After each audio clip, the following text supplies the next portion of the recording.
A comienzos de 1942, el frente oriental había llegado a un punto crítico. La ofensiva sobre Moscú se había estancado. El invierno, la resistencia soviética y los problemas logísticos habían frenado el avance alemán. Lo que debía ser una guerra relámpago se transformó en un conflicto de desgaste.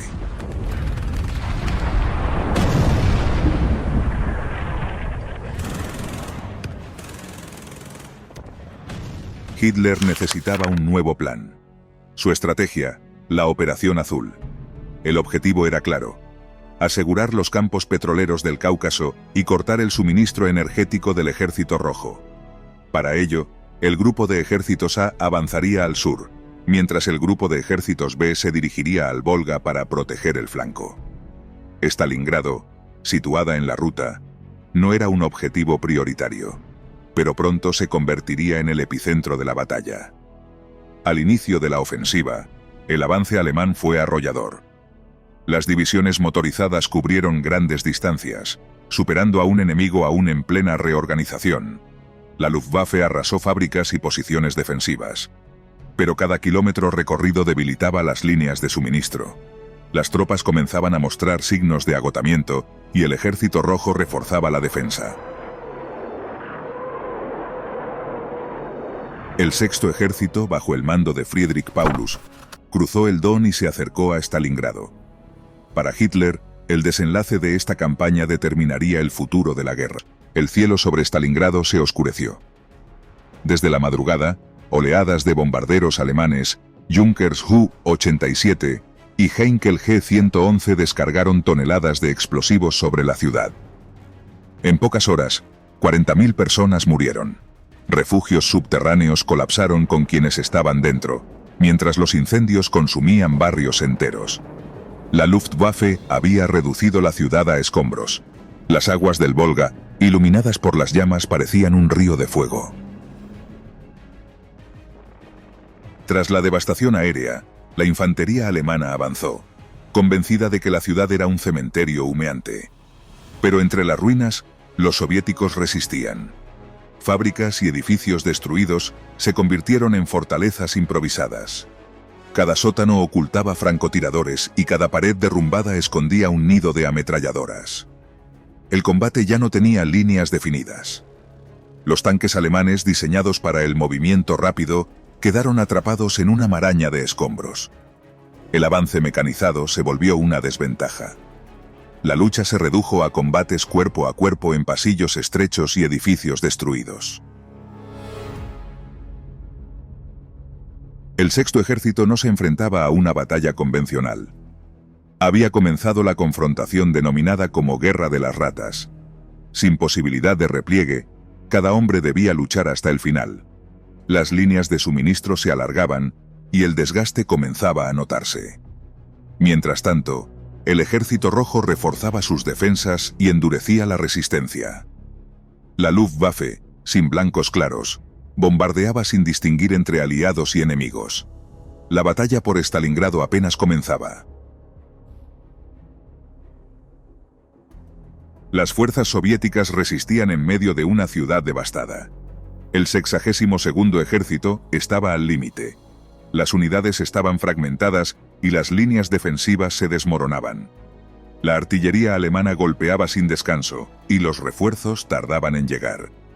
El general Anton Lopatin evaluó la situación y concluyó que Stalingrado no podía sostenerse. Stalin, al recibir el informe, lo destituyó de inmediato.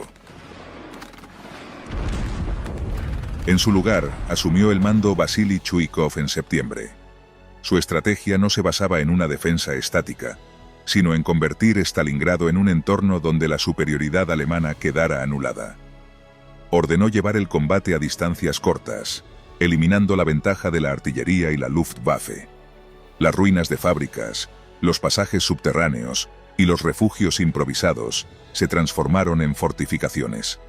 Se excavaron posiciones dentro de estructuras colapsadas y cada corredor se convirtió en una zona de emboscada. El combate se volvió caótico. Los soviéticos ya no esperaban el asalto enemigo en posiciones fijas.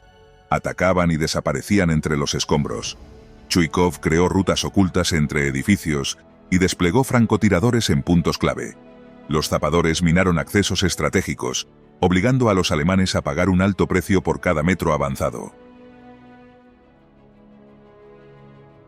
Las comunicaciones con la otra orilla del Volga eran cada vez más difíciles.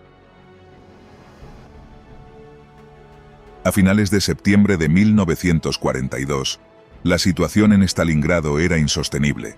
Las unidades del 62º y 64º Ejército Soviético, desbordadas por la ofensiva alemana, intentaron resistir en la Plaza Roja, uno de los últimos bastiones en el centro de la ciudad. Pero la presión era insoportable. Las líneas defensivas colapsaron. Sin munición, sin refuerzos y sin órdenes claras, el pánico se apoderó de los soldados. Muchos abandonaron sus posiciones y corrieron hacia los embarcaderos en un intento desesperado por cruzar el Volga. Lo que comenzó como un repliegue se convirtió en una estampida. En medio del caos, los comisarios de la NKVD impusieron disciplina con ejecuciones sumarias. Aplicando la Orden 227 de Stalin, ni un paso atrás. Disparaban contra cualquiera que intentara abandonar su posición. No había margen para el miedo ni para la retirada. El 22 de septiembre, una columna blindada alemana rompió la resistencia soviética en el centro de la ciudad. La 42ª Brigada Especial fue aniquilada. De los miles de hombres que la conformaban, apenas una veintena seguía con vida. Los Panzers avanzaron sin oposición por las calles Kurskaya y Kievskaya. Ocuparon la avenida Moskovskaya y alcanzaron el río Tsaritsa.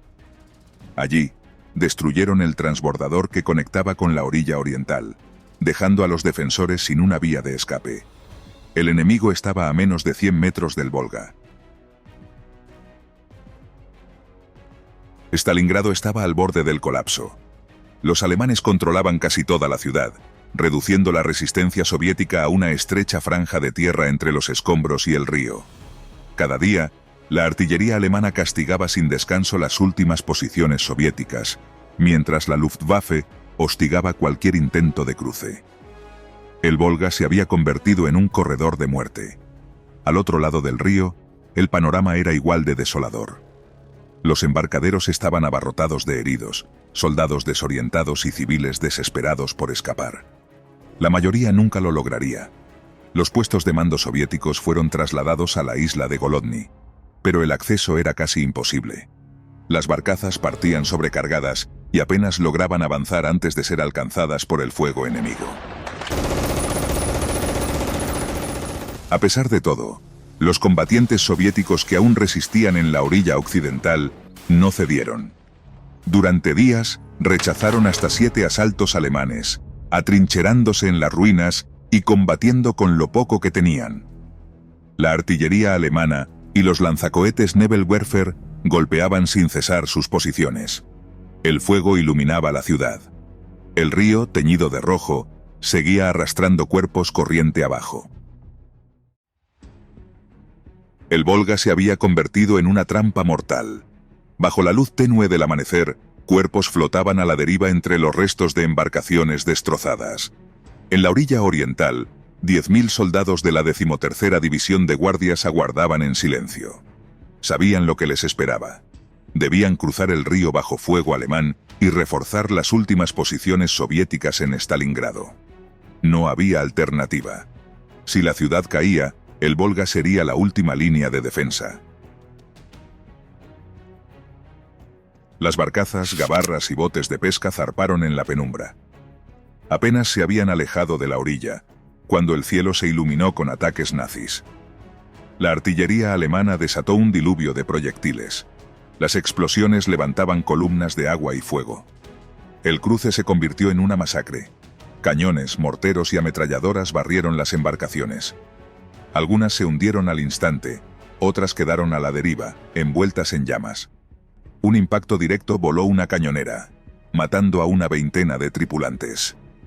A pesar de las bajas, los demás continuaron avanzando, esquivando la metralla y el oleaje teñido de sangre. Cuando tocaron tierra, Rodimtsev y sus hombres saltaron al barro y a las ruinas aún humeantes. No hubo tiempo para reorganizarse.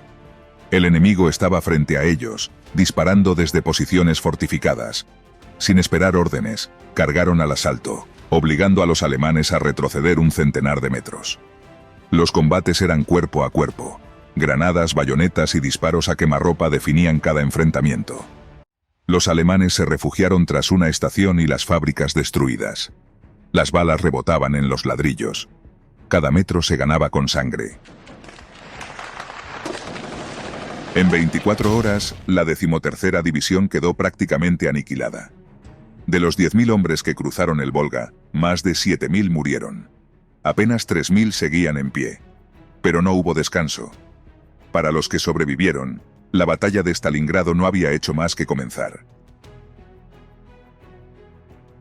Los supervivientes de la 13ª División no tuvieron tiempo para reorganizarse.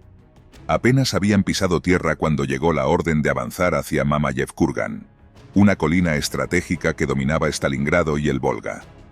Los alemanes la habían tomado el 13 de septiembre, consolidando una posición clave para su artillería. Desde allí, coordinaban ataques y dirigían el avance de su infantería. Mientras la colina estuviera en sus manos, los soviéticos estarían bajo fuego constante. Recuperarla era esencial. Las tropas soviéticas aún mantenían fuego cruzado desde el este del río, donde la artillería castigaba las calles en dirección este-oeste. Sin embargo, las rutas de norte a sur estaban bajo el control de la infantería alemana, que aseguraba el paso con fuego sostenido. Cada movimiento en la ciudad estaba condicionado por el dominio de la colina. Zhukov sabía que no podía permanecer en manos enemigas. La 13ª División de Guardias, recién llegada tras cruzar el Volga bajo fuego enemigo, recibió la orden de recuperar la altura a cualquier coste. Las bajas ya eran elevadas, pero si los alemanes fortificaban Mamayev-Kurgan, Stalingrado caería. El 16 de septiembre, los soviéticos lanzaron su ofensiva. Ese mismo día, la 13ª División de Guardias inició el asalto a Mamayev-Kurgan. Los soviéticos avanzaban entre escombros y cráteres, enfrentándose a un enemigo atrincherado en lo alto. No había espacio para maniobras. La lucha era frontal y despiadada. Bayonetas, granadas y disparos a quemarropa decidían cada posición. Cada metro costaba vidas. Los alemanes lanzaban hasta una docena de contraataques diarios, apoyados por artillería y bombardeos aéreos.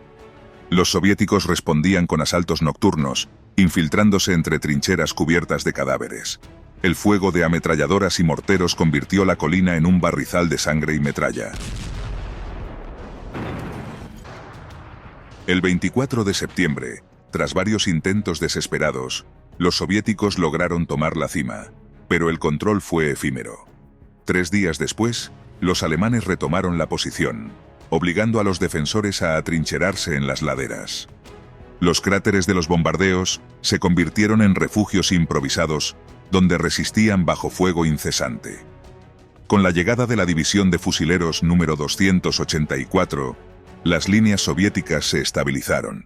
Las noches eran un infierno de ataques sorpresa y combates cuerpo a cuerpo, donde los cuchillos y las palas se convertían en armas de último recurso. El 30 de septiembre los soviéticos retomaron parte de la colina, pero los alemanes conservaron la cima. El 10 de octubre, nuevos asaltos reavivaron la batalla.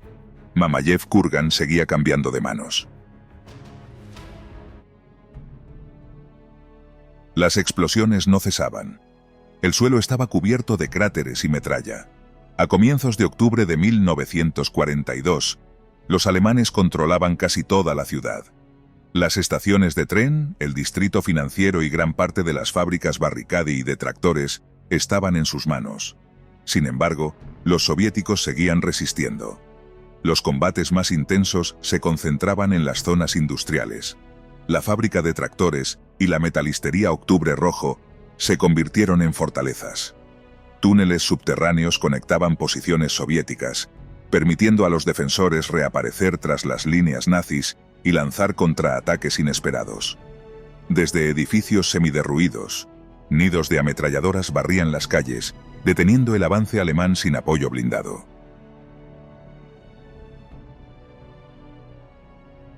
Cada día los refuerzos cruzaban el Volga, pero el paso era una sentencia de muerte.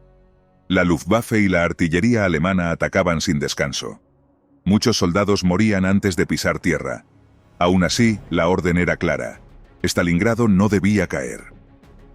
El 14 de octubre, 150 tanques de la 14ª División Panzer, escoltados por Stukas y lanzacohetes Nebelwerfer, irrumpieron contra la fábrica de tractores. Las explosiones sacudieron el complejo, arrasando las trincheras exteriores. Los soviéticos evacuaron a 3.500 heridos de un hospital de campaña, mientras el puesto de mando de Chuikov fue trasladado para evitar ser destruido. Las tropas se rotaban constantemente, pero los recién llegados apenas sobrevivían unas horas antes de ser aniquilados. Torretas de T-34 enterradas servían como búnkeres improvisados, obligando a la infantería alemana a combatir a corta distancia. El 16 de octubre, la fábrica Barricadi se convirtió en un matadero, con los alemanes avanzando entre fuego de mortero y explosiones de artillería. Los combates no cesaban. La ciudad seguía ardiendo. Cada día, miles de soldados caían en ambos bandos. El sexto ejército alemán perdía hasta 2.500 hombres, mientras que los soviéticos veían morir hasta 6.000. Las calles estaban cubiertas de cuerpos en descomposición, atrapados entre escombros y nieve. El hedor de la muerte impregnaba cada rincón de Stalingrado. El invierno llegó con toda su crudeza. A finales de octubre, la ciudad quedó sepultada bajo una capa de nieve, y la temperatura descendió a menos de 18 grados. Las tropas alemanas, sin ropa adecuada, temblaban de frío y hambre. Las raciones de pan se redujeron a 100 gramos diarios, obligando a los soldados a alimentarse de carne de caballo y ratas. El tifus, la disentería y otras enfermedades los diezmaban tanto como el enemigo. Desde su búnker, Chuikov no mostraba piedad. Los oficiales que mencionaban la posibilidad de rendición eran ejecutados de inmediato. Sin soldados suficientes, envió a miles de reclutas sin experiencia a lanzarse contra las trincheras alemanas, donde eran masacrados por ametralladoras y artillería. Mientras tanto, las fuerzas soviéticas seguían recibiendo refuerzos y suministros desde el Volga. El desgaste favorecía a la Unión Soviética, mientras que las tropas alemanas, exhaustas y sin municiones, ya no podían sostener su ofensiva. Las explosiones seguían iluminando la ciudad destruida. A mediados de noviembre de 1942, el sexto ejército alemán ocupaba la mayor parte de Stalingrado. El ejército rojo estaba arrinconado contra el Volga, resistiendo en pequeñas bolsas de defensa.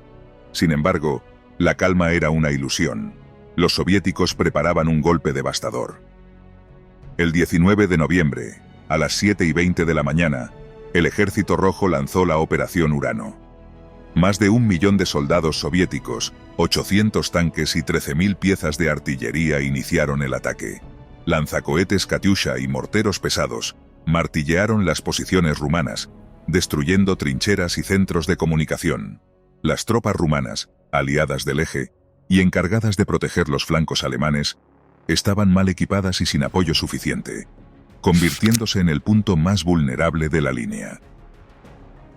El primer golpe cayó en el norte.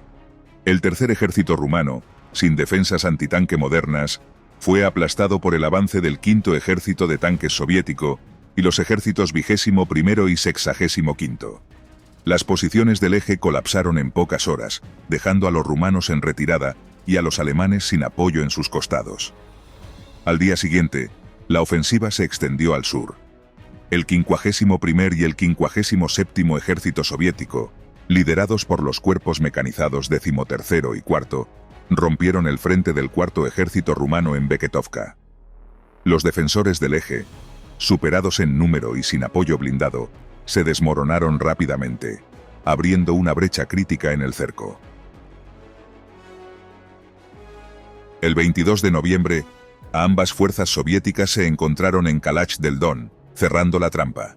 290.000 soldados del eje, entre alemanes, rumanos y auxiliares croatas, quedaron completamente cercados. Las tropas soviéticas, utilizando vehículos alemanes capturados, avanzaron hasta el puente de Kalach, tomándolo por sorpresa y asegurando el cierre definitivo del cerco. El 23 de noviembre, Stalingrado estaba completamente rodeada. 22 divisiones del eje, atrapadas en la ciudad, se encontraban sin suministros ni posibilidad de escape. El 24 de noviembre, con Stalingrado completamente rodeada, Hitler ordenó a von Paulus resistir a toda costa y prohibió cualquier intento de retirada. La orden era clara: la ciudad debía mantenerse a cualquier precio, sin considerar una retirada o intento de escape. El alto mando alemán anunció un puente aéreo para abastecer al Sexto Ejército, asegurando que la Luftwaffe podría entregar 500 toneladas diarias de suministros. La realidad fue muy diferente. En los primeros días, apenas lograron lanzar 117 toneladas diarias, una cantidad insuficiente para alimentar a cientos de miles de hombres. La Luftwaffe no estaba preparada para esta misión. De 500 aviones disponibles, muchos eran bimotores Ju-52, incapaces de operar sin escolta adecuada y demasiado lentos para evadir los cazas soviéticos. Los soviéticos aprovecharon la vulnerabilidad alemana. En las primeras 48 horas, 22 transportes fueron derribados, reduciendo aún más los suministros. Los problemas no hacían más que empeorar. El frío seguía aumentando, las reservas de alimentos desaparecían y el agotamiento debilitaba a las tropas. Las bajas no solo se contaban en el campo de batalla, el hambre y las enfermedades estaban matando a más soldados que las balas enemigas. El 27 de noviembre, los soviéticos consolidaron sus líneas de cerco. Cada día que pasaba, el anillo se estrechaba más. Von Paulus esperaba refuerzos, pero la ayuda no llegaba. El 12 de diciembre de 1942, von Manstein lanzó la Operación Tormenta de Invierno con el objetivo de rescatar al Sexto Ejército atrapado en Stalingrado. El Cuarto Ejército Panzer, al mando de Hermann Hoth, inició su ofensiva desde Kotelnikovo, al suroeste de la ciudad. El plan consistía en abrir un corredor hasta las tropas cercadas, pero el avance dependería de que von Paulus intentara una ruptura del cerco. Hoth avanzó con la Sexta División Panzer y unidades rumanas, logrando penetrar las líneas soviéticas en el río Aksai. Dentro de Stalingrado, los soldados alemanes escuchaban el eco de la artillería en la distancia y creían que la ayuda estaba cerca. Sin embargo, Hitler se negó a autorizar una retirada, condenando el éxito de la operación. Para el 15 de diciembre, las fuerzas de Hoth alcanzaron el río Miskova, situándose a 65 kilómetros de Stalingrado. Los soviéticos reaccionaron de inmediato, enviando al segundo ejército de guardias bajo el mando de Rodion Malinovsky. La resistencia se intensificó y el avance alemán comenzó a ralentizarse. El desgaste, la falta de suministros y el frío extremo debilitaban a las tropas de Hoth. Desde el interior del cerco, von Paulus y su jefe de Estado Mayor, Arthur Schmidt, rechazaron cualquier intento de fuga, argumentando la escasez de combustible y municiones. Sin apoyo desde dentro, la ofensiva perdió impulso. El 23 de diciembre, Hoth detuvo su avance, y la Sexta División Panzer intentó resistir. Pero los soviéticos lanzaron ataques continuos, obligándolos a retirarse. El 16 de diciembre, el Ejército Rojo inició la Operación Pequeño Saturno, atacando al octavo ejército italiano en el río Don. Las tropas italianas, mal equipadas y debilitadas por el invierno, no pudieron contener la embestida del primer ejército de guardias y el quinto ejército blindado soviético. Para el 19 de diciembre, varias divisiones italianas habían sido aniquiladas, y el grupo de ejércitos Don estaba en peligro de quedar cercado. Manstein ordenó detener la ofensiva y retirarse. El cuarto ejército Panzer retrocedió, y la última esperanza de liberar Stalingrado desapareció. Para enero de 1943, el sexto ejército estaba al borde del colapso. Las reservas de munición y alimentos prácticamente habían desaparecido, y los suministros aéreos apenas cubrían una fracción de lo necesario. Los soldados, debilitados por la hambruna y las enfermedades, caían sin necesidad de disparos. Las calles y búnkeres estaban repletos de cadáveres abandonados, mientras el hedor a muerte impregnaba el aire. La moral se había derrumbado. Las órdenes dejaron de cumplirse, y muchos soldados se refugiaban en las ruinas, esperando un final inevitable. Otros intentaban desertar, pero la Feldgendarmerie ejecutaba a quienes eran descubiertos. Algunos recurrieron a automutilaciones para evitar seguir luchando, mientras que en los puntos más desesperados se dieron casos de canibalismo. El 30 de enero, en el aniversario de su ascenso al poder, Hitler concedió a von Paulus el rango de mariscal de campo. No era un reconocimiento, sino una sentencia velada. Ningún oficial de esa categoría se había rendido jamás. Desde su búnker, Paulus entendió el mensaje, pero lo ignoró. Permaneció junto a su Estado Mayor, observando cómo la ciudad se desmoronaba a su alrededor. En la mañana del 31 de enero, las últimas comunicaciones cesaron. Las tropas alemanas, divididas en pequeñas bolsas de resistencia, ya no podían coordinarse. El 11º Cuerpo de Ejército, al norte, y el cuartel general de von Paulus, al sur, quedaron completamente aislados. Ese mismo día, el 64º Ejército Soviético, dirigido por Mikhail Shumilov, lanzó el asalto final sobre el centro de la ciudad. Las líneas alemanas se desmoronaron sin municiones ni refuerzos. El avance soviético fue imparable. Antes del amanecer, soldados soviéticos irrumpieron en los sótanos de los grandes almacenes Univermag, donde von Paulus y su Estado Mayor habían establecido su cuartel general. Fue capturado sin oponer resistencia. Horas antes, Hitler lo había ascendido a mariscal de campo, esperando que se suicidara en lugar de rendirse. Paulus ignoró la indirecta y se negó a quitarse la vida. Aunque ya estaba en manos enemigas, se rehusó a emitir una orden formal de rendición, dejando que cada comandante decidiera por su cuenta.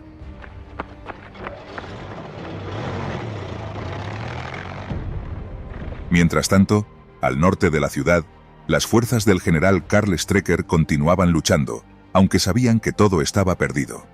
El 2 de febrero, rodeado por 4 ejércitos soviéticos, Strecker finalmente capituló. En su último mensaje de radio no mencionó a Hitler, solo dejó una frase: «Larga vida a Alemania». 91.000 soldados fueron tomados prisioneros, incluidos 22 generales. Muchos estaban enfermos, desnutridos o gravemente heridos. Miles murieron en las marchas forzadas hacia los campos de prisioneros. Solo entre 5.000 y 6.000 regresarían a Alemania más de una década después. La 13ª División de Guardias de Alexander Rodimtsev había resistido lo imposible en Stalingrado. Desde la colina Mamaev hasta la fábrica Octubre Rojo, sus hombres habían luchado sin descanso. Pero la guerra aún no había terminado para ellos. Tras la victoria en Stalingrado, la unidad continuó combatiendo en el frente oriental hasta la caída de Berlín en 1945. Por su papel en la batalla, Rodimtsev recibió su segunda condecoración como héroe de la Unión Soviética. El sacrificio de su división quedó marcado en la historia de Stalingrado, donde cada calle y cada ruina hablaban de la brutalidad de la batalla. El paisaje tras la victoria era desolador. El 99% de la ciudad había sido arrasado, dejando solo la fuente de Barmaly en pie. 100.000 civiles murieron durante el asedio, y los supervivientes pasaron meses viviendo entre escombros. Voluntarios y prisioneros de guerra del Eje fueron utilizados para limpiar las ruinas, y en 1961, la ciudad fue rebautizada como Volgogrado. El mito de la invencibilidad de la Wehrmacht se había derrumbado en Stalingrado. El Ejército Rojo tomó la iniciativa en el frente oriental, y ya no se detendría hasta Berlín. La derrota alemana convenció a los aliados occidentales de la capacidad de resistencia soviética, consolidando la coalición contra Hitler. En Stalingrado, Alemania sufrió su mayor derrota en la Segunda Guerra Mundial. Las pérdidas fueron catastróficas, entre 1.100.000 y 1.300.000 bajas soviéticas, mientras que el Eje perdió más de 800.000 hombres, entre muertos y prisioneros. Desde Stalingrado, la Wehrmacht solo pudo luchar en retirada, hasta su rendición final en 1945.